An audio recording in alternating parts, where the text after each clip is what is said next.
What is up, everybody? Sean Sheehan back here with another edition of the Sheehan Show for Sherdog.com. And today I'm going to be looking ahead to some of the fights on UFC 273. And as I do that, I must tell you that BetUS.com is offering our listeners today an incredible 125% bonus on their deposits for that card at UFC 273. If you use the code Sherdog, you can get $2,500 in extra money to make fight night even better. At BetUS.com, you can not only bet on each fight, but they also have loads of awesome parlays to choose from. Bet live during the fights, and your winnings are paid within hours. So start the fight at BetUS.com and use the promo code Sherdog. So let's get straight into the card here, because I want to look at a few fights. Obviously, the lads will be doing the full breakdown of the whole card, but I want to pick out a few specific fights here.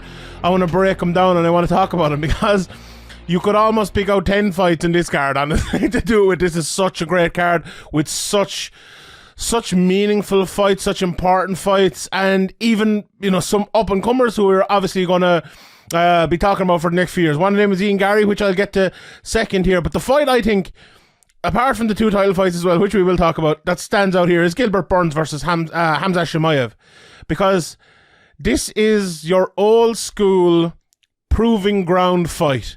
This is this guy everyone has been talking about, who we all think is one of the best in the world. I think I've picked him even at the start of the year in my predictions to beat the champion, and he's only had a few fights in the UFC, and he's never really been tested at a massive level. Okay, Li Jiangyang, a very good test, and Mershart in Ireland's own Reece McKee is a very good test at a certain level, but at this level he's never been there. He's never been at a Gilbert Burns sort of level. I was talking to Garry the other day. I'm sure people have watched it by now on the YouTube channel. Hopefully it'll be up, it should be up before this. And he was saying to me that he believes, and he said this a few times to me, that he believes Gilbert Burns is the best, or, you know, up there with Usman as well, as the best in the world, because of his skill set, because of his ability. You know, he can wrestle, he's great jiu-jitsu, he hits really, really hard. Okay, he has some flaws and some issues, but if you're picking out issues with Gilbert Burns, you're just looking for issues, really. This guy is a top level fighter. So if someone like Chimaev, who's 10 fights into his career, as I said, hasn't had that many tests, if he can beat him, we know what level he's on. So it is, before you get into, I haven't heard much trash talk or anything like that. I'm not sure if there has been any, or before we get into the intricacies of maybe breaking down the fight, which I'll do briefly here in a second, that to me makes it exciting. That to me makes it something you want to tune in for, because whatever happens here, something will be proven. Either it will be proven that Chimaev is a top level fighter, and that's not only proven with a win now. You know, he could go 15 minutes, it could be back and forth with Burns, it could be an absolute war, and both of them could come out as winners, or Burns could destroy him, you know? Or like let's say Chimaev destroys him, and then we're thinking, oh my god, this guy is the best in the world, there's no stop. So something's going to happen. It's not going to be one of those fights where look, now, you know, we don't know any more about this guy, or we don't know any more about this matchup, we don't know any more about the division. We will know more about the division. Now look, if Burns goes in there and beats him, maybe not from Burns' point of view, we know he's a very good fighter in that division and he's still right there, but from Chimaev's point of view, win, lose, draw, whatever it might be, we will find out something different about him. So as the matchup itself, I'm very intrigued to see what this matchup is like, because we could talk about Chimaev and his wrestling being absolutely elite. We could talk about his striking, hitting very, very hard, you know, knocking out Mershart the way he did, and, you know, kind of bringing up Jung and, you know, doing what he wanted with him, basically, after about a COVID and all of that. And we can talk about all that, but I'll say it again, he's never done it at that level. Whereas if you look at Gilbert Burns, he almost knocked out Kamaru Usman at the very, very top level. He has wrestled and gone into jiu-jitsu battles and won them against some of the very best in the world and in multiple weight classes, you know, and obviously, you know, finding his home now at 170 has obviously been the best thing for him. I look, what I think will happen, I think Chimaev's wrestling will just be too much. Honestly, I think he'll be able to take him down. I think he'll land some really, really hard shots on top. And Chimaev is the type of guy as well who he will overwhelm for however long it takes to stop someone. Now that's going to be tough against Gilbert Burns. It's going to be really, really tough, and he's probably going to have to find something else, because Gilbert will probably whether he's able to threaten with submissions from the bottom, or threaten with submission to get a submission, or threaten with a submission to sweep from the bottom. Gilbert Burns is not going to sit there and just take it from Chimaev. He might have much choice if Chimaev gets a dab and does works the way he works. But look, this is a fight I'm going to break down and go, this could happen, this could happen, this could happen. This is the joy of it. This is the joy of it. If anyone tells you they know what's going to happen in this, they're a bullshit artist. And I get to my betting show later on in the week, and maybe I'll have a bet for it, so I'll be doing a bit of bullshit myself. But this is that fight, right, that you go into. Maybe maybe you're like me and you think Chimaev is one of the best in the world, and you think he's going to walk it. Although I think Chimaev is one of the best in the world, and I don't think he's going to walk it per se. So, maybe you think, Chimaev is all hype.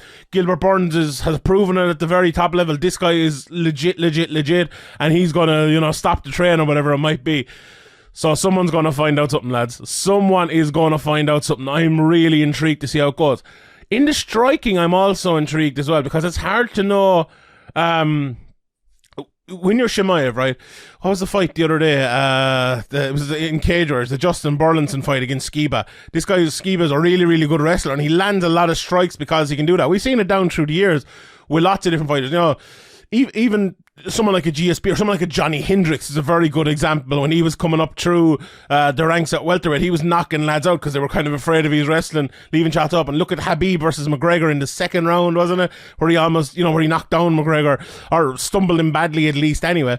And a lot of that was to do with the fear of the wrestling. I wonder how much of Chimaev's, good striking and his ability to knock lads out is down to his really good wrestling. And will Gilbert Burns mind too much about being taken down? Like, very few people actually want to take Gilbert Burns down because of how good his jiu-jitsu is. So that's it. I think that leads to a more intriguing striking matchup.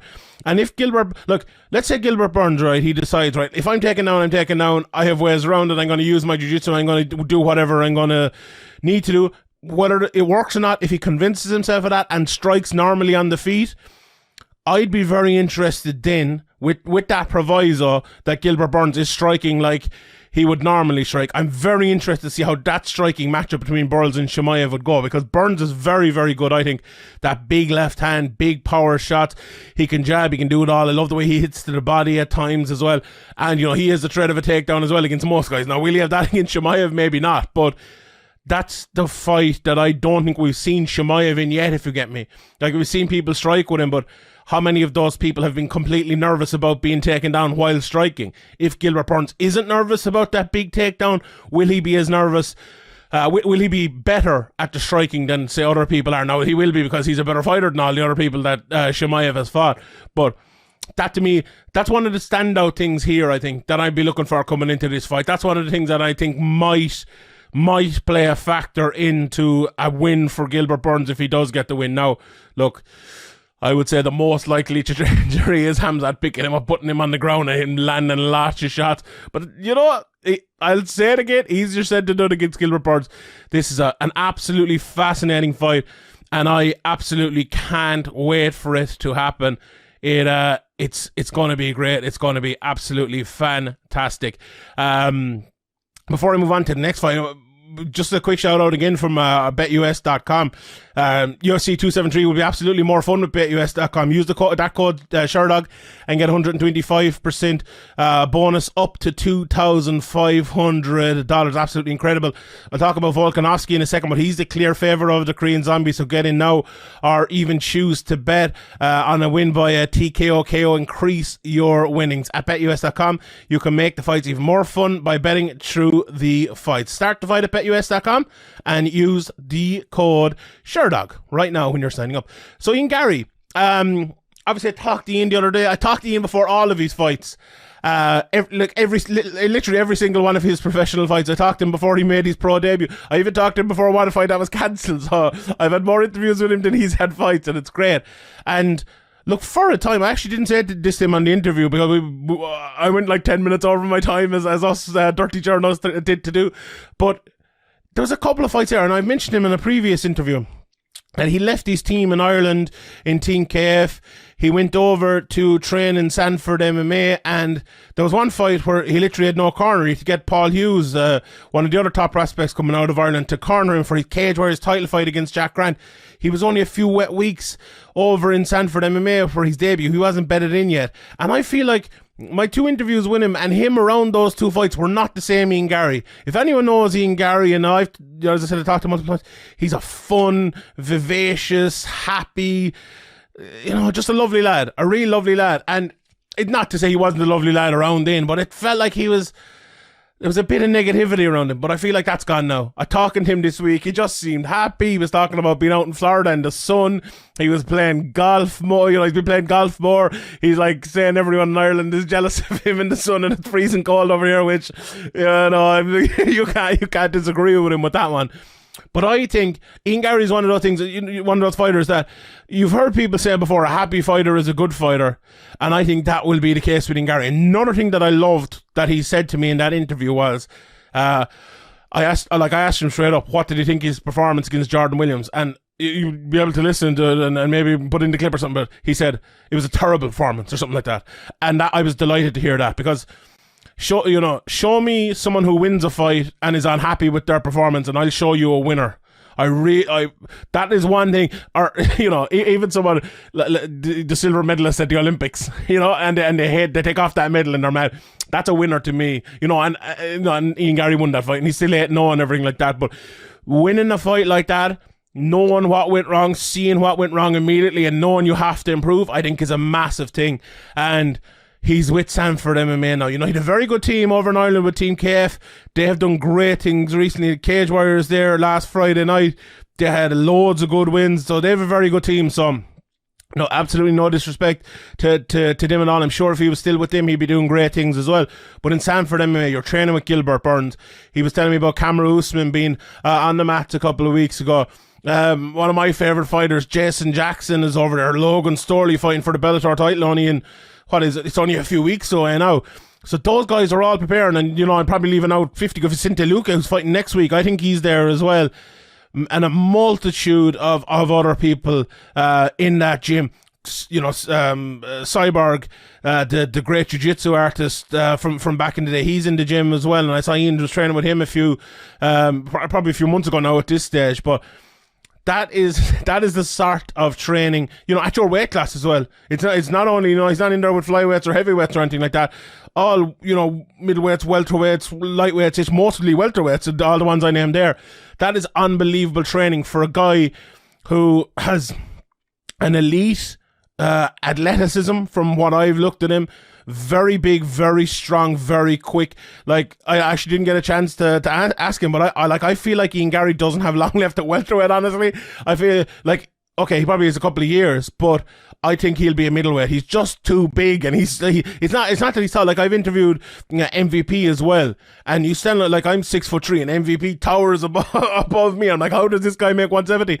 And Ian Garry as well, way taller than me. But Ian Garry, like, look at his MVP is kind of thin legs, and he's a slight kind of guy. Ian Garry's a big, strong guy, and for that weight class against Darrion Weeks as well, the fight I'll talk about now, it's going to be tough for Darrion Weeks based on size alone. I think Darian is 5'11", if I'm not mistaken. I'm watching his fight and I think that's what came up. Let me just check here again. Yeah, 5'11". And Ian, let me see what it says here officially, but it says 6'3". I would think Ian is a little bit bigger than 6'3", if we're being honest there. So that's going to be a big advantage, a big size advantage as well. I'm very interested to see how Ian comes in here, how he's prepared in terms of his game plan for this fight, because it's an interesting one. Watching Darrion Weeks, he is a guy who is, they talked in the commentary about his wrestling all the time in that Brian Barberena fight. I went back to watch some of his old fights. It's actually one of those guys, it's hard to find fights in him, but we saw enough in that Barberena fight. He got a great takedown in the second round. He wrapped around the body, took the leg out from under him, tripped him, and you could see when it was on the ground the good control he had there and some good ground and pound. But Weeks to me is a very, very he's the type of fighter I kind of like as well, in terms of he's smart, intelligent, everything he does he's thought about it. He fights from the outside a lot and counters, tries to land the power. Not the fastest guy in the world, I would say, but he does a lot of kicking from the outside. You'll see him throwing straight kicks right up through the middle, and I think he'll throw a lot of them against Ian Garry as well, so as to try to diminish the height, range, reach advantage of Ian Garry and force Ian to come in so he can counter him either with a takedown or with a big strike inside.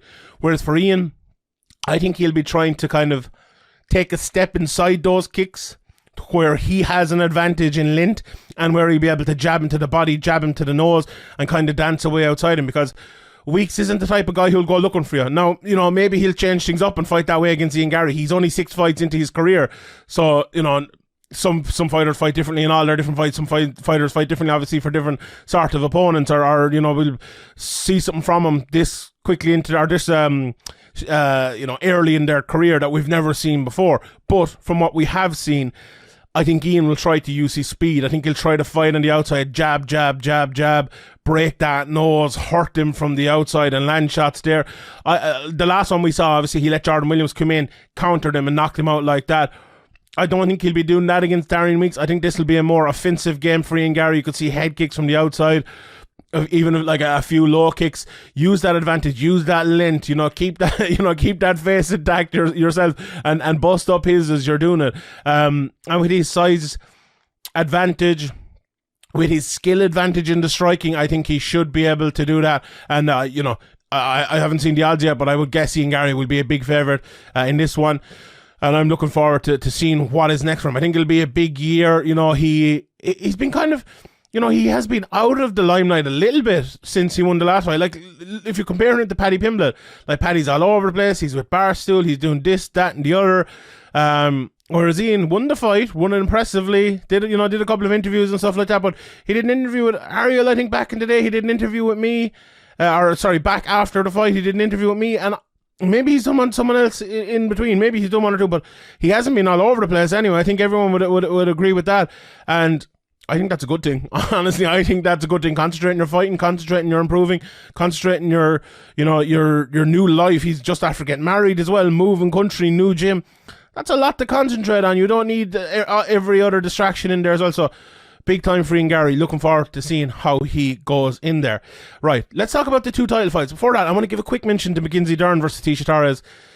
I'm interested to see how this fight goes. This is one of the ones I find it hard to break down. Like, I think Tecia Torres will be very, very fast and very hard to take down, and very hard for Mackenzie Dern to kind of get on top of and submit her. I could see Tecia Torres winning by decision here. That's an interesting one. Aspen Ladd as well. Raquel Pennington, 2 very big fights in 115, the women's division, 135 as well. Obviously, Aspen Ladd was due on this card to fight Irina Aldana, which was probably a genuine number 1 contender fight in that division. And Raquel Pennington's a big, big opportunity for her. So looking forward to seeing that as well. Marco Madsen, who's 11-0 in his career. He's a guy who's getting on in age. He needs to start winning fights. He's fighting Vince Pichel. Well, not winning fights. He's been winning all these fights, but you know what I mean. He needs to start going to that next level and taking his career on. Fighting Vince Pichel would be a big win for him. And, you know, a very good card from top to bottom. Huli Arce is on the card against Daniel Santos. Kay Hansen.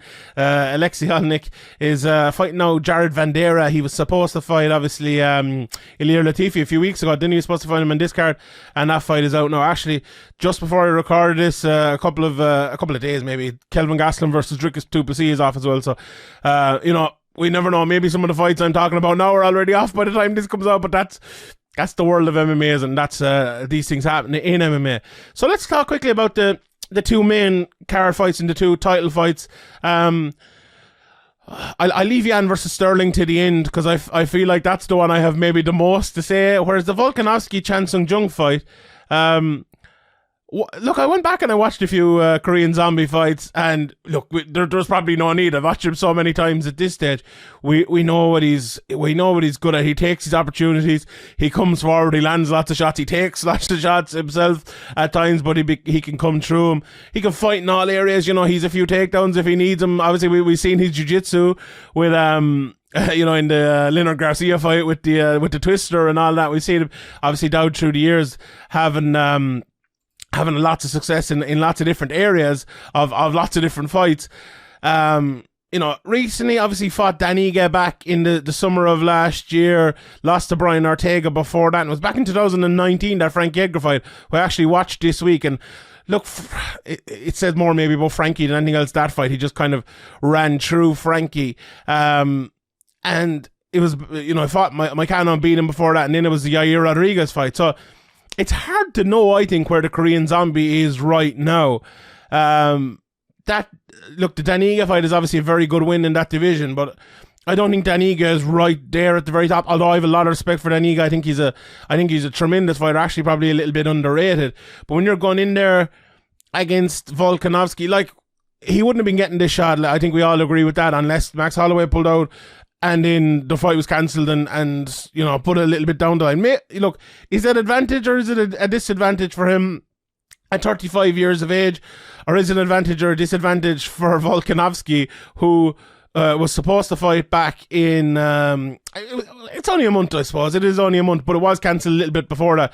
He fought at the in September of last year, so he's had 7 months off, which is probably a good thing, although he has had long gaps between his fights and he's kind of used to it. So maybe it's 50-50. Maybe it doesn't make much of a difference, honestly, coming in here. But look, I don't have a massive breakdown for this fight, except that I think Volkanovski is probably just going to better him in all areas, honestly. I think Volkanovski is just going to be too quick with his striking.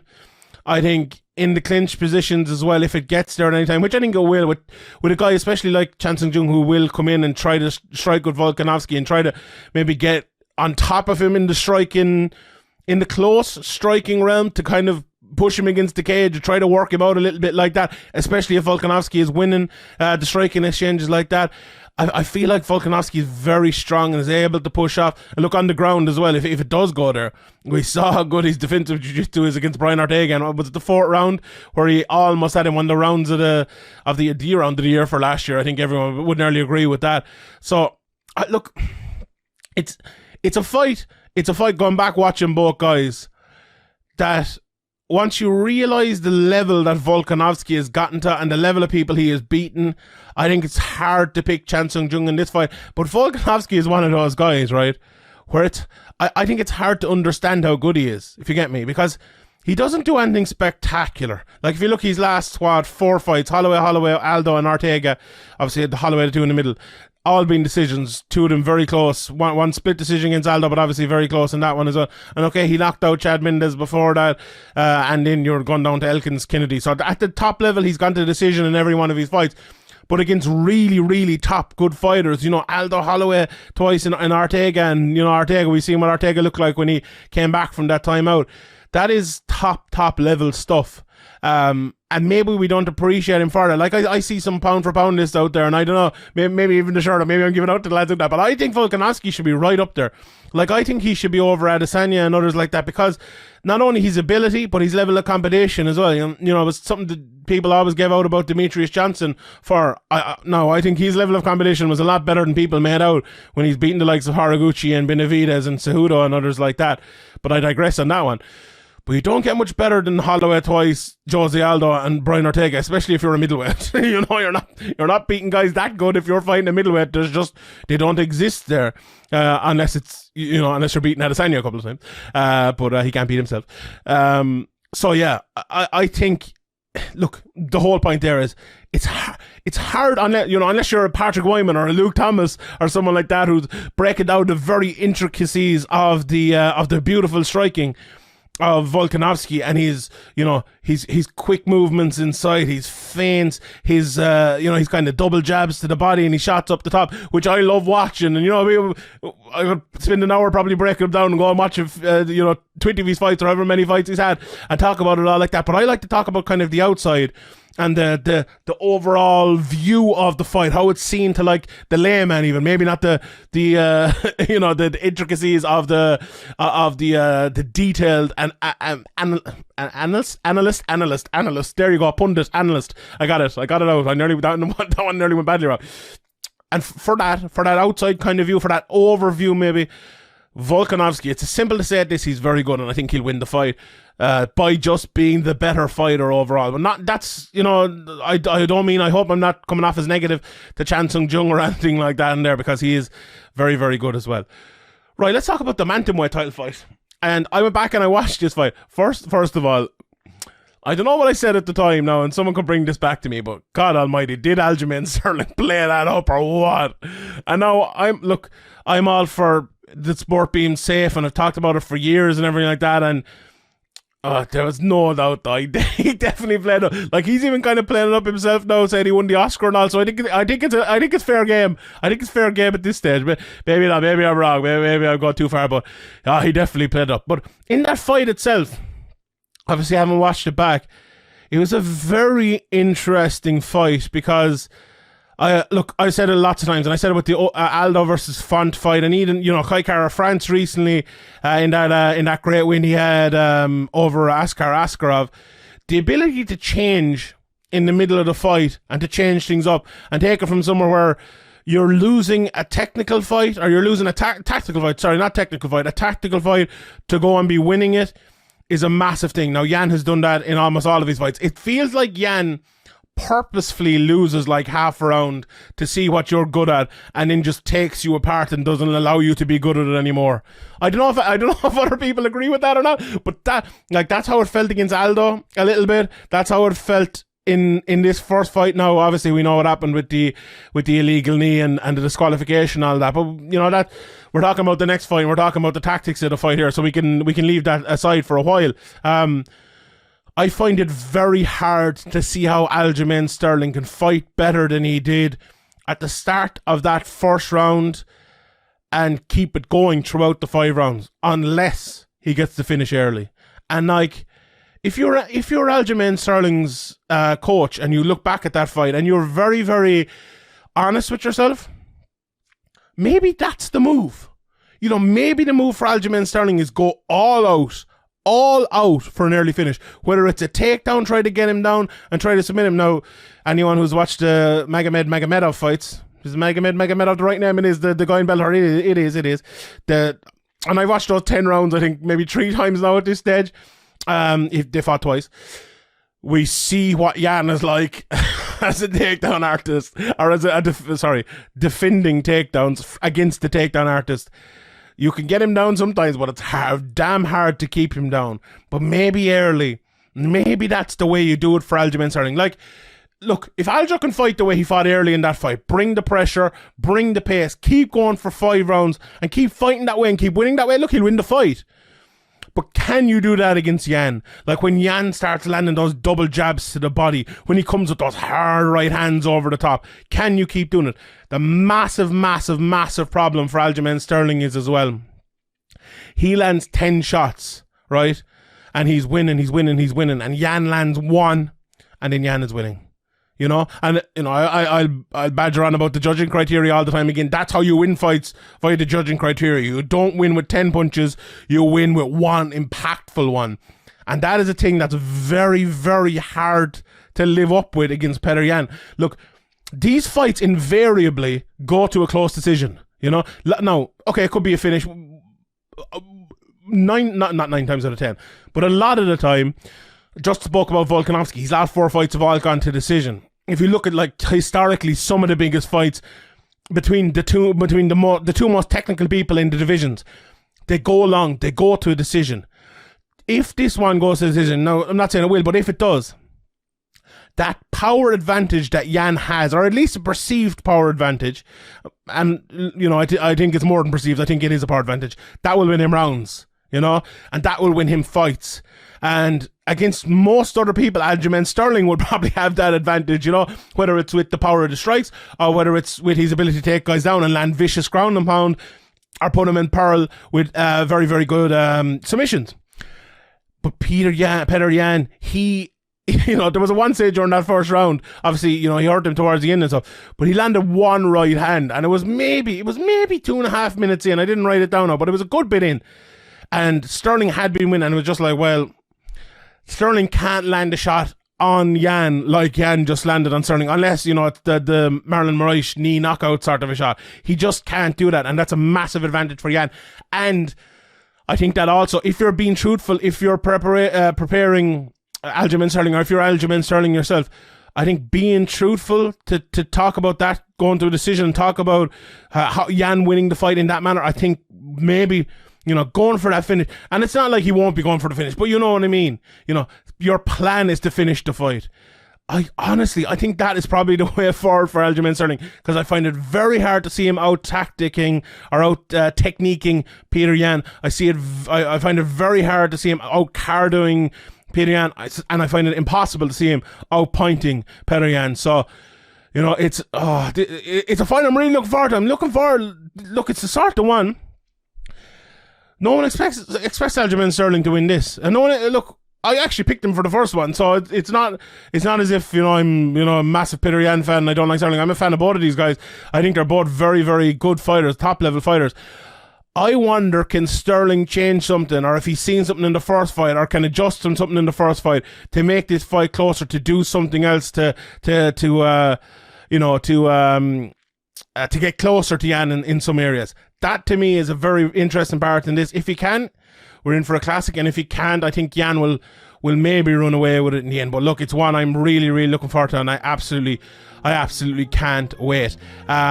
So yeah, we will leave it at that. But I must say, before we finish, I must ask you who you're betting with UFC 273, because you know, can the Korean Zombie do it, as I talked about earlier? Can he beat the odds and defeat Volkanovski, or do you see the Australian winning by TKO as a given? Get your bets on this weekend at BetUS.com. Use the code Sherdog to get 125% bonus. BetUS.com has been taking bets for well over 25 years.